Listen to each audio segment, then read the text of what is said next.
beliau ini adalah kakek buyut dari Mbah Dalhar Watucongol. Nah, Mbah Dalhar Watucongol itu masih cucunya dari Mbah Ki Bagus Kesantoko yang sekarang ini.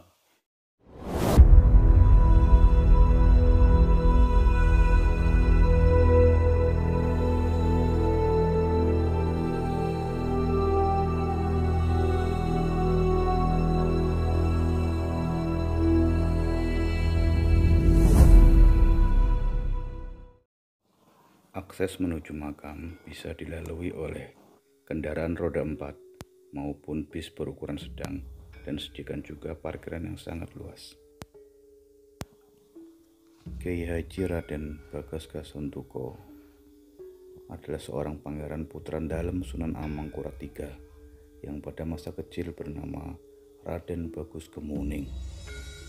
Kyai Haji Raden Bagus Kasantoko merupakan darah keturunan Sultan Agung Hanyokrokusumo dari jalur Sunan Amangkurat III atau Sunan Mas.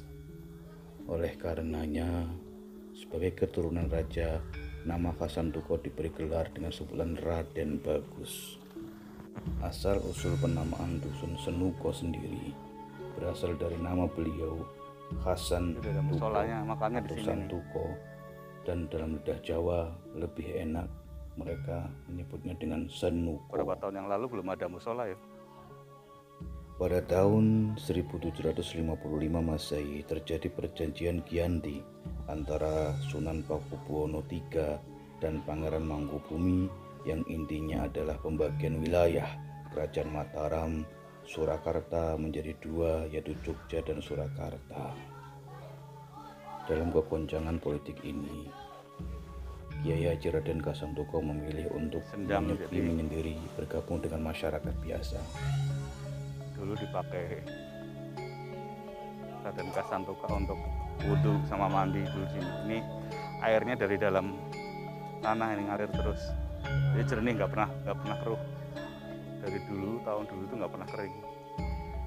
Sendang Senuko atau disebut juga Sendang Bagusan berada di bagian bawah selatan makam Kyai Haji Raden Bagus Kasantoko.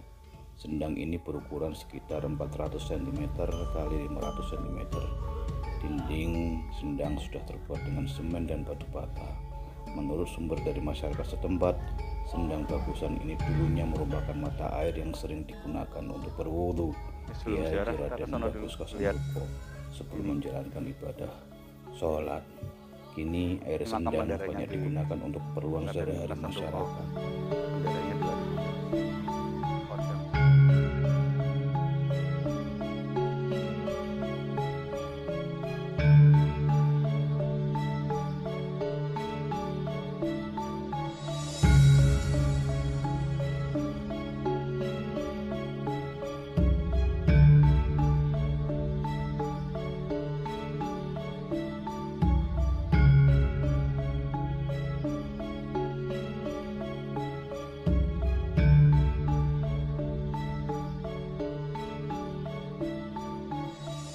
Pada bagian selatan bawah makam Kyai Haji Raden Bagus Kasantoko terdapat dua nisan yang ukurannya lebih kecil.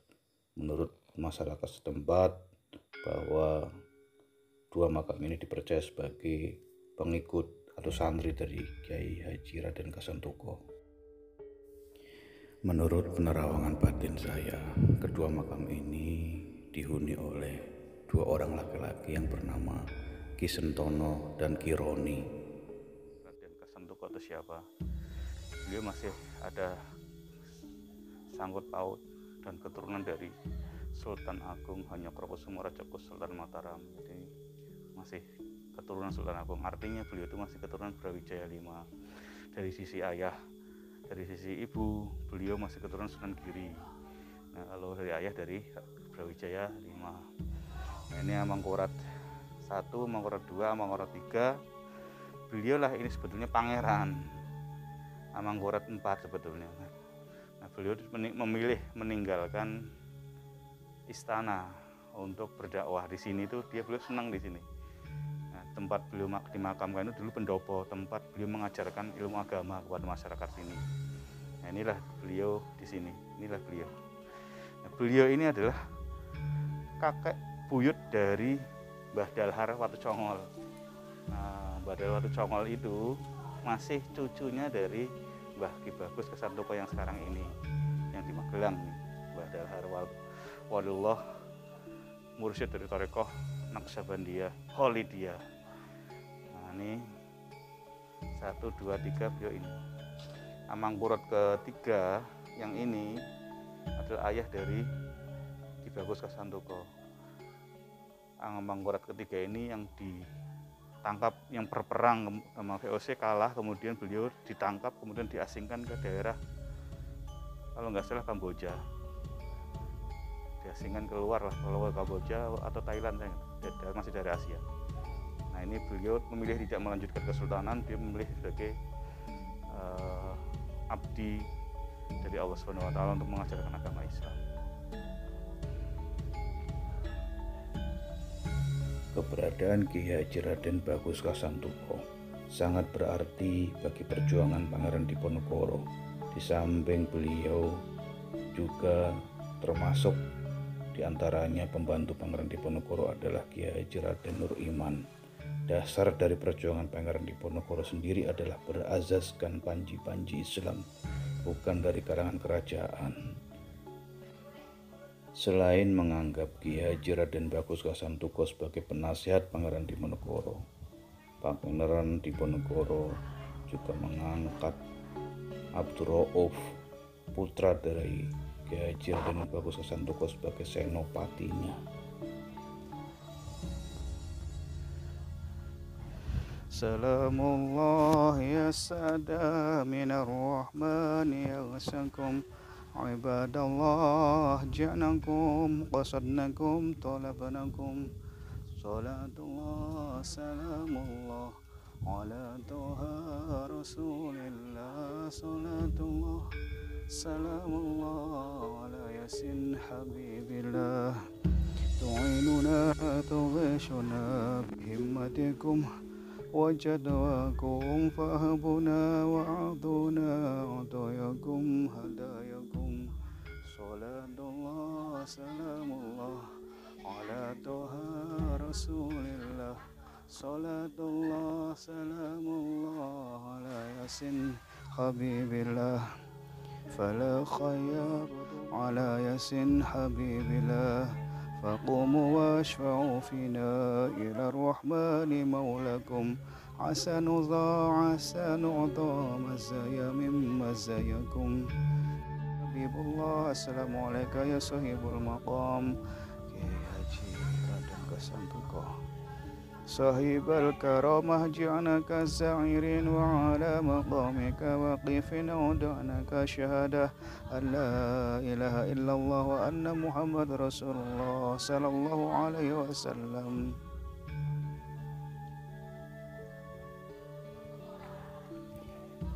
Kisah Kiai Haji Raden Bagus Kasantoko sama persis dengan kisah Kiai Nur Iman yang mencoba menjauh dari hiruk pikuk tahta angkara yang sedang memanas dan memilih untuk meninggalkan kerajaan.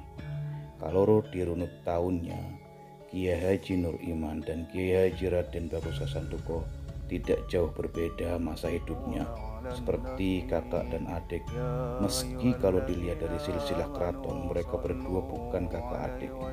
Kiai Haji Nur Iman memiliki bertempat tinggal di Dusun Pelangi hingga akhir hayatnya, yang sekarang menjadi kompleks pondok pesantren As-Salafin Pelangi. Adapun Kiai Haji Raden Kasantoko memilih Kodian sebagai pesanggrahan dalam mengajarkan Islam.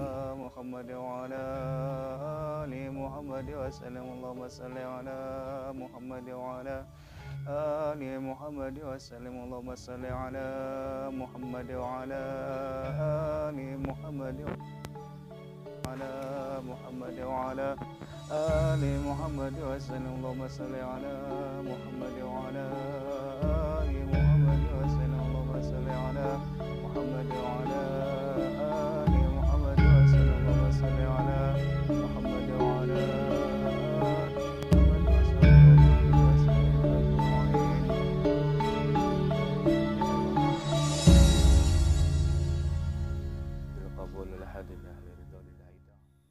Ingat, sebagaimana perang Pangeran Diponegoro yang markasnya di Selarong namun memiliki jangkauan perang hingga Magelang. Hal inilah yang menjadikan Kiai Abdul Rauf terkenal di daerah Magelang, tepatnya sekitar Gunung Bring, basis dari pasukan Pangeran Diponegoro di Magelang. Dapat dikatakan bahwa digerakkan langsung pasukan di Magelang itu oleh Kiai Haji Abdul Rauf, dan Islam kembali berjaya di Gunung Bring lewat dakwah yang dilakukan oleh Kiai Abdul Rauf dan Kiai Haji Raden Bagus Kasantoko yang mengajarkan Kiai Abdul Rauf untuk selalu mengajarkan kalimat Allah kepada masyarakat. Kiai Haji Raden Bagus Kasantoko akhirnya menjadi ulama besar yang sangat disegani. Sebagai ulama, ia berjasa besar dalam menyebarkan agama di daerah Yogyakarta bagian barat, khususnya di Godean. Tujuannya hanya satu, yakni mencerdaskan rakyat dengan mengajarkan agama. Ia bekerja sama bahu-membahu dengan Mbah Nur Iman Melangi atau Bapak Sandio yang menjadi cikal bakal pesantren-pesantren di daerah Melangi, Mokotirto, Yogyakarta. Sementara itu, salah seorang putra Kiai Haji Raden Bagus Kasantoko yang bernama Abdul Rauf juga menjadi pengikut jejak dari perjuangan ayahnya, yaitu senang mengaji ilmu agama, yang mana Kiai Abdul Rauf merupakan kakek buyut dari Kiai Haji Ahmad Abdul Haq Dalhar atau Mbah Mat yang menjadi pengasuh keempat Pondok Pesantren Darussalam Watu Congol Gunung Bring, Muntilan, Magelang, Jawa Tengah.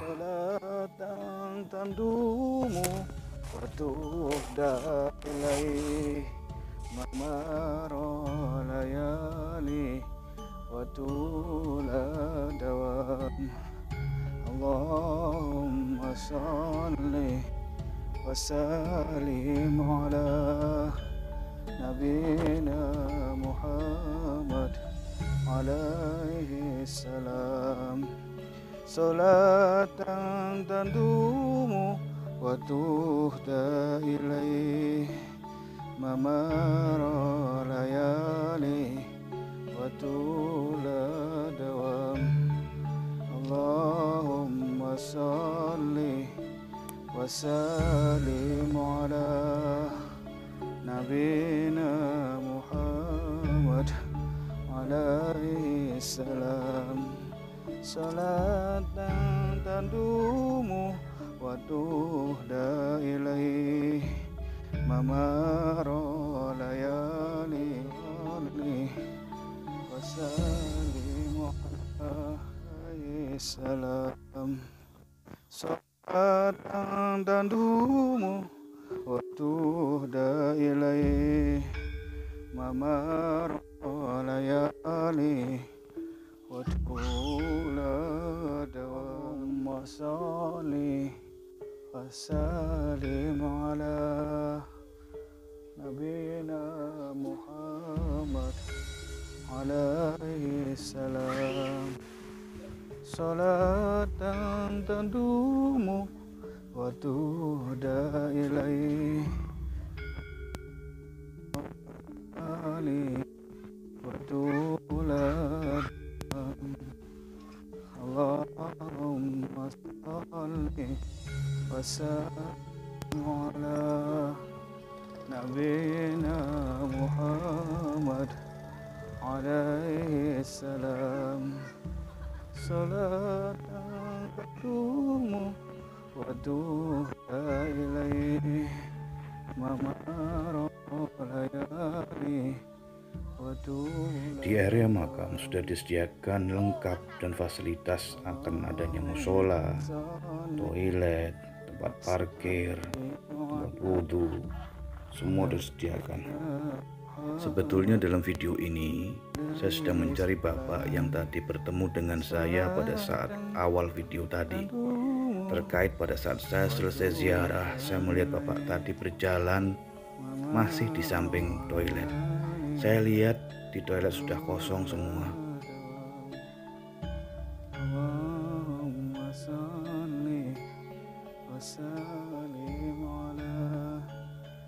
Karena tadi saya memang merasa bapak tadi tadi menunggu saya di tempat parkir ini jalan perlahan untuk bisa berbincang dengan saya dan bersalaman.